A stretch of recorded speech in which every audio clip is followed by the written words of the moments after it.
Good morning. Thank you so much for having me here this morning. This is a huge day for me. I was thinking when I walked here, I'd never been to this campus before, but whenever I'm with Milton, a lot of my past comes back to me because we've known each other so long. He's known me my whole ministry. And I was thinking, I have preached in bars, I've preached in cathedrals, I have preached at the Garden Tomb in Israel, but not once has this Knoxville, Tennessee kid ever preached on a floor that is Tennessee orange. No one has ever allowed me to do that, and I am so grateful for you all. I wanted to start today talking about the song Betty Davis Eyes.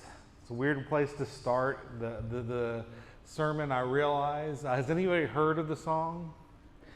Today, this is the 40th anniversary of this song being written. It was written in 1974, but it became popular in 1981 when Kim Carnes released it. And I was really debating whether or not I would talk about this song, because if you have to explain something too much, it's not usually a good illustration. And I didn't know if the song was relevant, but then I had an epiphany. On Taylor Swift's Speak Now Live album, she covers it. And if there's nothing living in this country has taught me the last 15 years, is if it's relevant to Taylor Swift, it's relevant to all of us. So the song Betty Davis Eyes was written by two people who were watching a Betty Davis movie, and they were just fascinated by her. She's one of the great American actresses. She became very famous by playing characters who were unlikable, which is a very big risk to take as an actor. And she just owns the screen when she's on it. And so these people wrote this song that really didn't go much of anywhere until 7 years later. Kim Carnes found a synthesizer, put it with it, and the song became #1 in 21 countries, including 9 weeks in our country. And the song is about not being tempted by external appearances. It's really easy to fall for the girl with Betty Davis eyes. It's really easy to fall for the girl that can express everything through the eyes.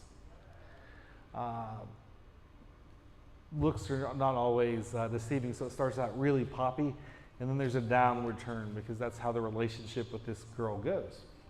The thing that's fascinating to me is Betty Davis was alive when that song became a #1 hit. She was 73 years old, and what do you do when a song is written about you that's #1 all over the world? She personally wrote them thank you notes, and she had been famous her whole life. She was not as famous in 1981 as she had been in 1951, but she was famous, and that did not matter to her.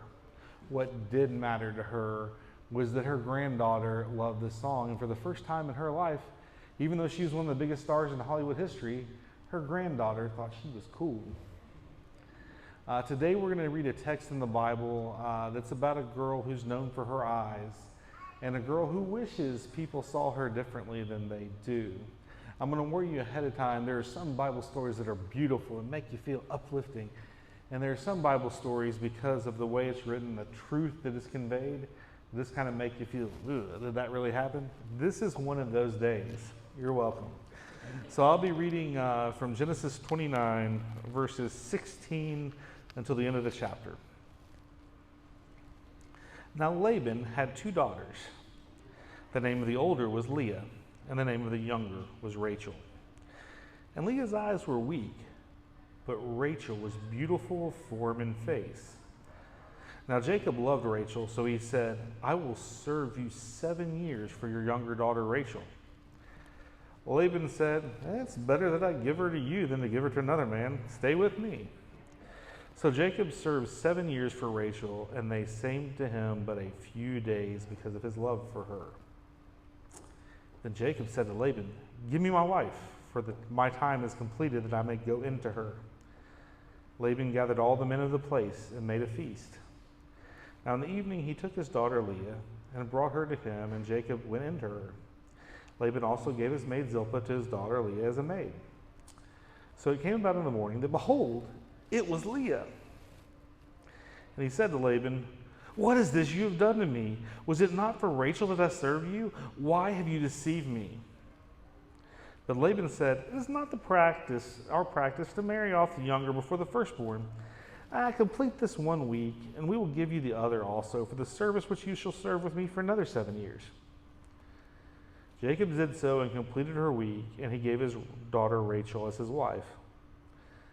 Laban also gave his maid Bilhah to his daughter Rachel as her maid. So Jacob went unto Rachel also, and indeed he loved Rachel more than Leah, and he served with Laban for another 7 years. Now the Lord saw that Leah was unloved, and he opened her womb, but Rachel was barren. Leah conceived and bore a son and named him Reuben, for she said, because the Lord has seen my affliction, surely now my husband will love me. Then she conceived again and bore a son and said, because the Lord has heard that I am unloved, he's therefore given me this son also. So she named him Simeon. She conceived again and bore a son and said, now this time my husband will become attached to me, because I have borne him 3 sons. Therefore he was named Levi.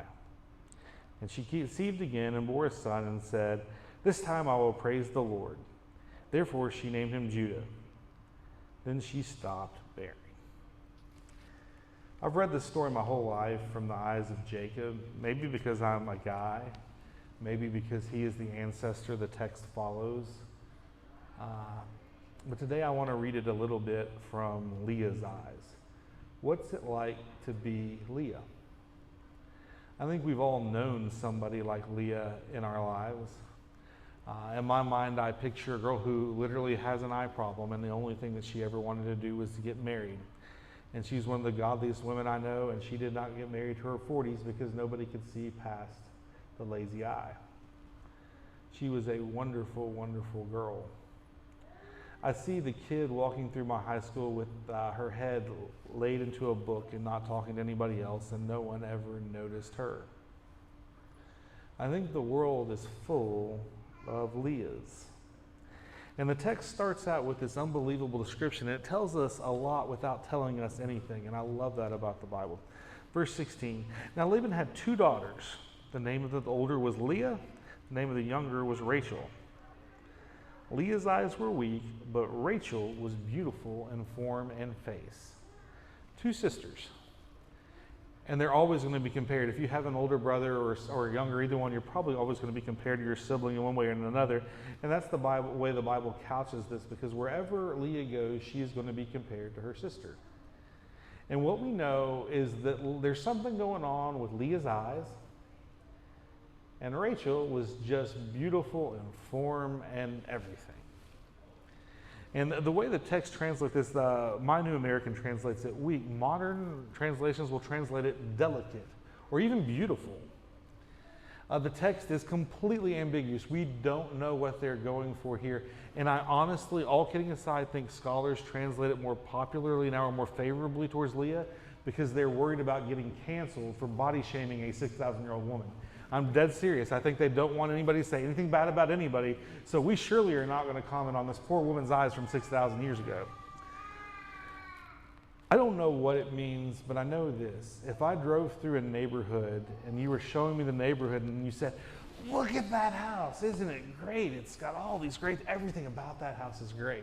And then we kept driving and you said, well, look at the window on that house.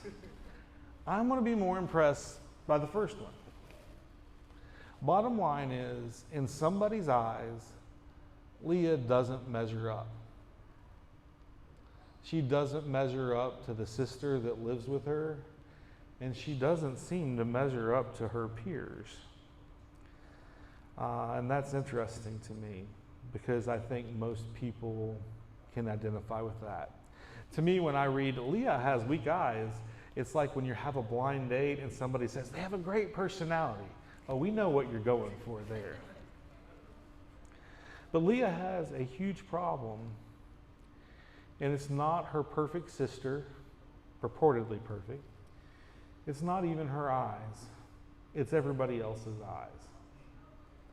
Nobody's looking at her. Nobody sees her for who she is. And I think this is a huge problem, because we all need to be seen on some level.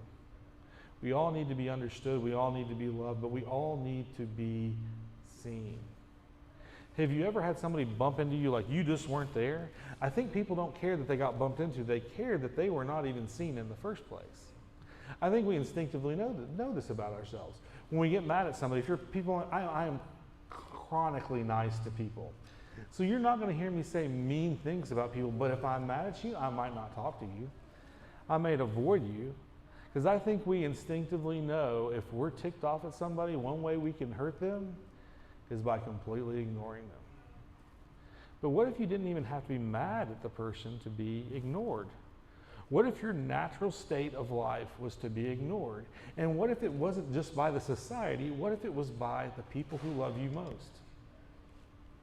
Her father, Laban, is a shyster. He tricks everybody he gets involved with, including in this story. But think about it from Leah's perspective. Her father doesn't see anything in her worry about marriage, so he tricks some guy to do it.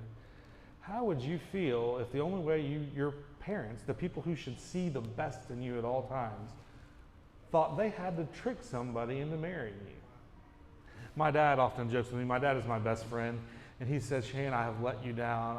I raised you in this time and place because if we lived 100 years ago, I could have found a woman poor enough to marry you. But in today's world, I just can't find a woman stupid enough to marry you. It's just not, I'm sorry I let you down on our timing. He jokes, I know my dad loves me, but what if your dad didn't see your value? What if the person who gave birth to you and is supposed to love you didn't? I've always read this as a love story. It's one of the few times the word love, like in a man-woman relationship, used in the Bible, verse 20. So Jacob serves 7 years for Rachel, and they seemed to him but a few days because of his love for her. These 7 years, they were nothing compared to his love for Rachel. That is beautiful. It's a beautiful sentiment. How long do you think those 7 years felt to Leah? 7 years of waiting for anybody to show her attention. Somebody might marry her. Because I don't think the initial plan was, hey, we're going to get Jacob with Leah. We got 7 years. Surely in 7 years, somebody will pay her some attention. I can't imagine how long that would be, 7 years waking up every day just hoping for somebody to show you some attention. And in doing this to her and setting her up for marriage, her dad effectively gives up on her. And then she becomes Jacob's wife. Verse 25 is very, very important in the seeing thing. So it came in the morning that, behold, it was Leah. We should say behold more often. This is a great word, behold. But in modern English, all it is look. Look, it was Leah. Perhaps the greatest understatement in the Bible. How would you feel if you woke up with your spouse and their initial reaction to you was, look, it's Leah. This guy is so mad, he gets up and he never says a word to her. He goes to her father and says, why did you do this to me? Why would you stick me with that? How would you feel if you were Leah? There's no wonder she's insecure. Nobody sees her, and the two people who should see her and what's best in her don't see anything at all. And that saddens me, because I know that Leah is not just a woman that lived 6,000 years ago and is in my Bible when I read. Leah can be a guy or a girl. Leah can be any race. Leah can be anything, any person who's just not seen for the value they have. Something beautiful happens to Leah, though, that to me is consolation, maybe not the consolation that I would want. Verse 31. Now the Lord saw that Leah was unloved. God saw. God's looking at Leah. God sees you. I don't care how unpopular you are at school or how popular you are or what problem you think you have. God sees past your limitations. God sees her. And as a small consolation, she gets to have the first kids. And what she does is incredibly important to see the progression of Leah as a human being. Because the first son she names Reuben, which means he sees. God sees me. And I know God sees me because I have this baby and I know that so much. I want to name him Reuben, which means he sees me. Second one, Simeon, I'm unloved. Maybe my husband will love me.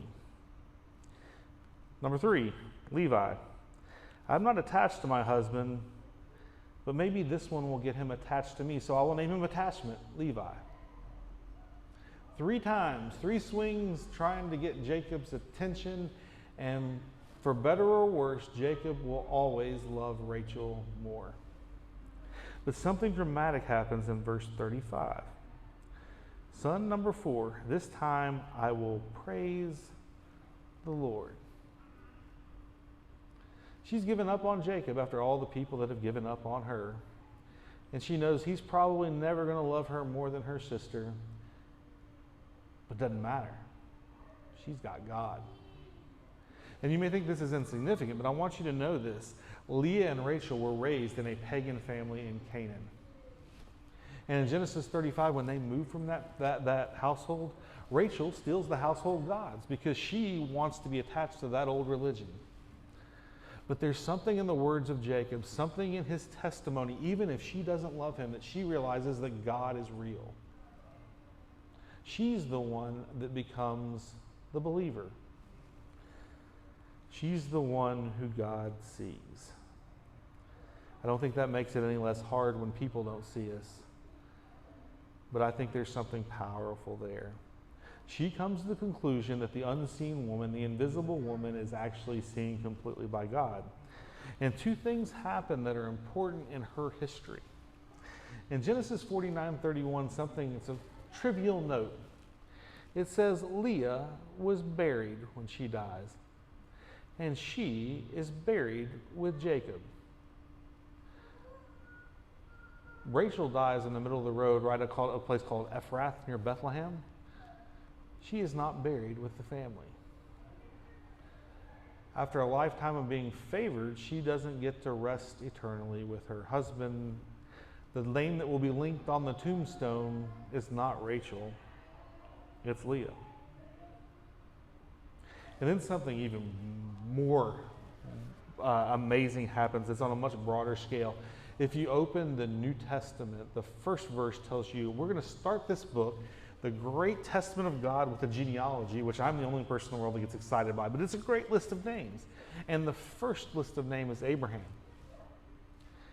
But in verses 2 and verses 3, the son that leads to Jesus, the Savior of the world, is Judah,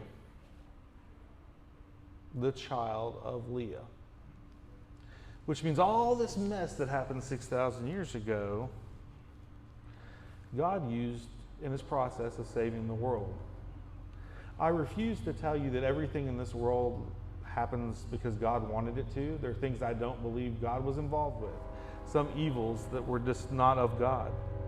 But what I can tell you is that there is nothing so bad that God can't give you a blessing out of, if you'll only look for it. But this morning, one of the things that I want you to do is I want you to spend some time in prayer thinking about what God sees when God looks at you. What do you think God sees? I'll give you a hint. He loves you. When I was a college kid, I read books on dating and things of that nature. And one of the things that's always stood out with me was this book by a woman named Elizabeth Elliot, who was a missionary. Her husband, Jim, famously died. But she was explaining love to her nephew. And she said, that feeling when you first fall in love with somebody, when you get all the butterflies, and they can do no wrong in your eyes, and even their little idiosyncrasies you find are cute. What's going to annoy you in 10 years is still really cute. She says that's the way that God looks at you every day. And I want you to know today that that's the way God sees you. No matter how badly you think you've done in life, whatever you've done, God is bigger and God sees you, truly sees you. But I look around this room and I frankly see a lot of really beautiful people. I don't know how many of you are invisible. If people aren't looking at you, there's some problems with them, not you. So I've got to have something to say to the majority of you. And that's this.